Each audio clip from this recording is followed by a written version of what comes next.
Meu nome é Charles Schmidt. Eu vim transferido de uma outra faculdade, que na época se chamava OSEC, e eu sou da turma que é a 14ª turma.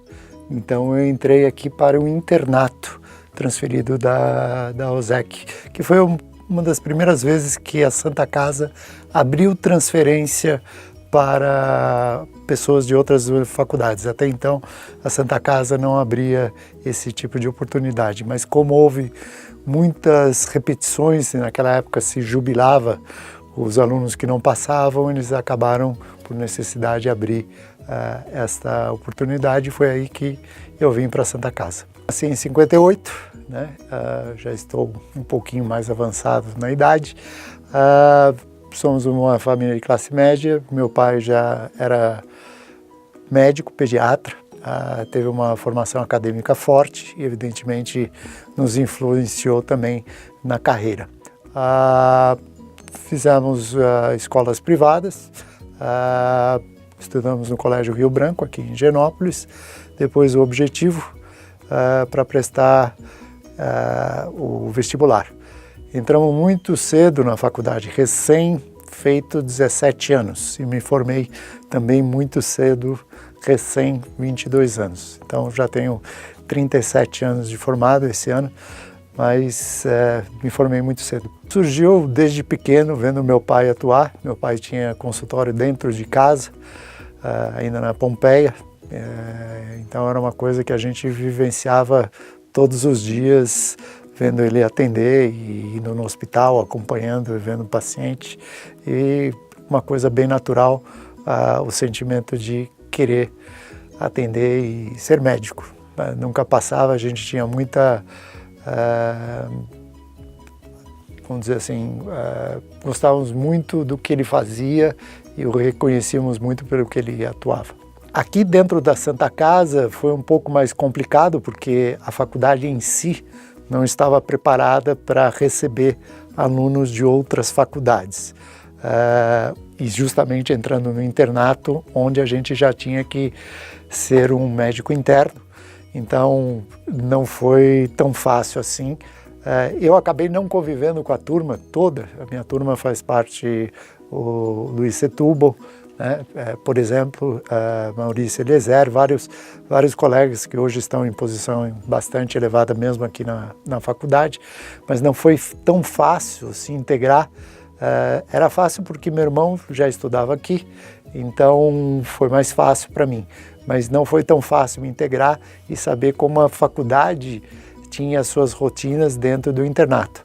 Mas a OSEC, naquela época, que se chamava, hoje é a Unisa, deu uma boa formação e deu para a gente seguir. Eu sempre gostei de fazer exercício, ginástica, e então continuo fazendo bastante ginástica, corrida. Não faz muito tempo eu comecei a retornar a lutas marciais, Muay Thai, eu gosto de fazer ginástica, então atividade física é o que eu gosto de fazer. Eu sempre gostei de pediatria, por isso me formei em pediatria. Meu pai também era pediatra.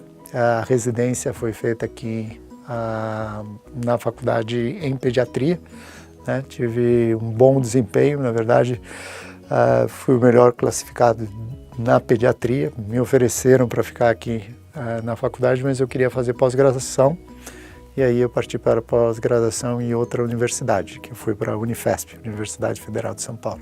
Como eu vim de outra faculdade,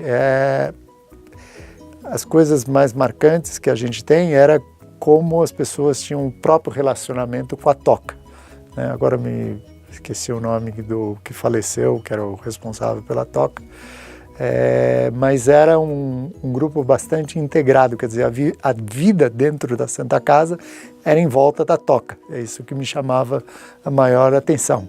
Então, o convívio tanto de professores como alunos era uma coisa muito junta, né? Era uma coisa muito simples e integrada.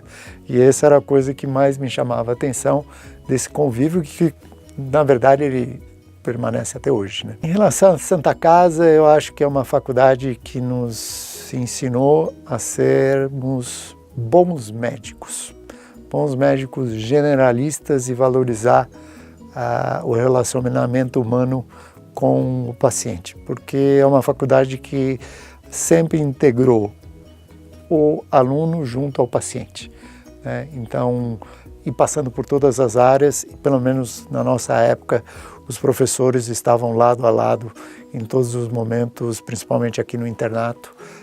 Havia uma seriedade, um respeito pelo paciente muito grande, e é o que a gente aprendeu durante toda a evolução aqui na Santa Casa. Eu acho que para todos os médicos, para minha geração já nem tanto, mas para os médicos jovens, falta o que a gente aprendeu na Santa Casa. A grande abertura de número de faculdades de medicina, não há possibilidade de ter o que a gente tem na faculdade, que continua sendo uma das melhores faculdades de medicina do país. Ter esse mentoria, né, esse trabalho de mentoria, coaching e de exemplo de como acompanhar os pacientes é muito difícil hoje ter em outras faculdades.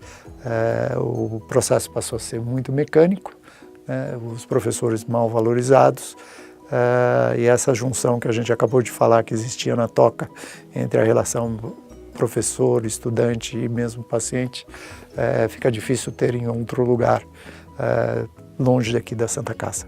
A inteligência artificial, como se chama o sistema Watson de desenvolvimento, e que é uma realidade, ele não vai deixar de existir,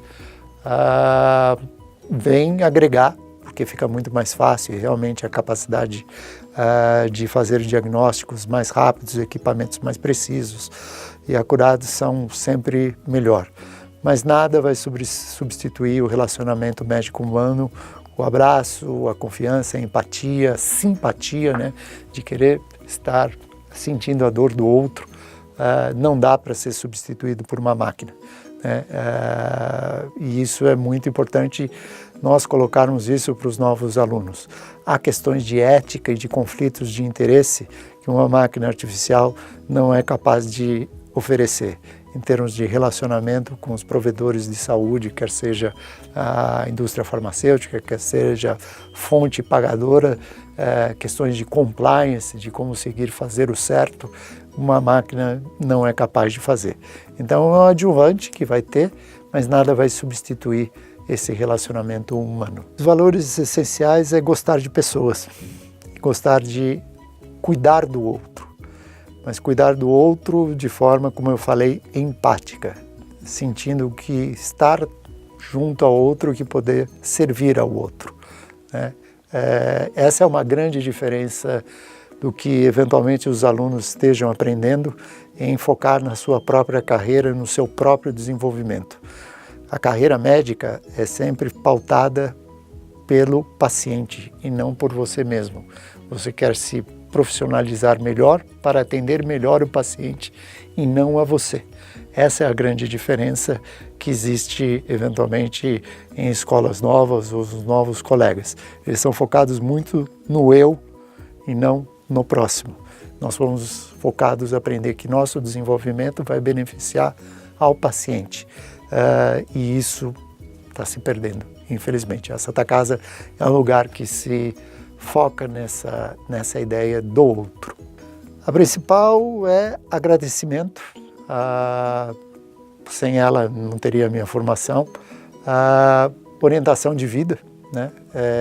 Por aqui passaram professores que foram meus mentores e que puderam me ajudar, e até que me levaram a ter um curso de pós-graduação aqui na Santa Casa, que eu tenho há 12 anos, que é um curso de pós-graduação Lato Sensu, de pesquisa clínica e médico affairs. É um curso inovador. Na época, as pessoas se estranharam porque é de relacionamento com a indústria farmacêutica. Na época achavam que eu estava, entre aspas, vendido pela indústria farmacêutica, mas depois tive o apoio do professor Luiz Arnaldo Zultan e de outros colegas e viram que era muito importante ter esse curso para justamente ensinar aos alunos como ele lidar com os conflitos de interesse entre a indústria farmacêutica e o relacionamento médico-profissional e a inovação. Eu gostaria de colocar um ponto muito importante, um ponto atual, que é a questão da judicialização da medicina.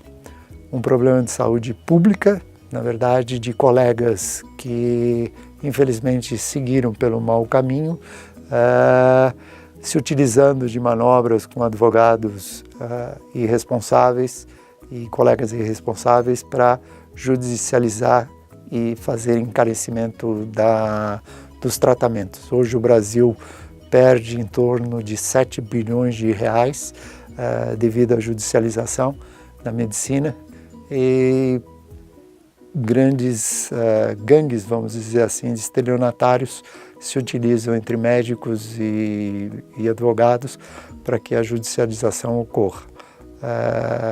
Graças a Deus, hoje a gente também ajuda alguns núcleos que a gente chama de apoio técnico a juízes, para que isso não aconteça e que essas gangues possam desaparecer. Eventualmente, médicos até bem formados participam desse tipo de atitude, colocando cirurgias que não são necessárias, prescrições que não são necessárias, fisioterapias não necessárias e que levam à judicialização e um gasto desnecessário.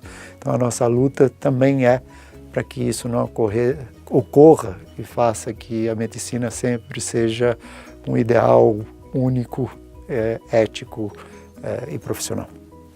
Ótimo. Perfeito. Tá bom? Acabamos. Rapidinho, né?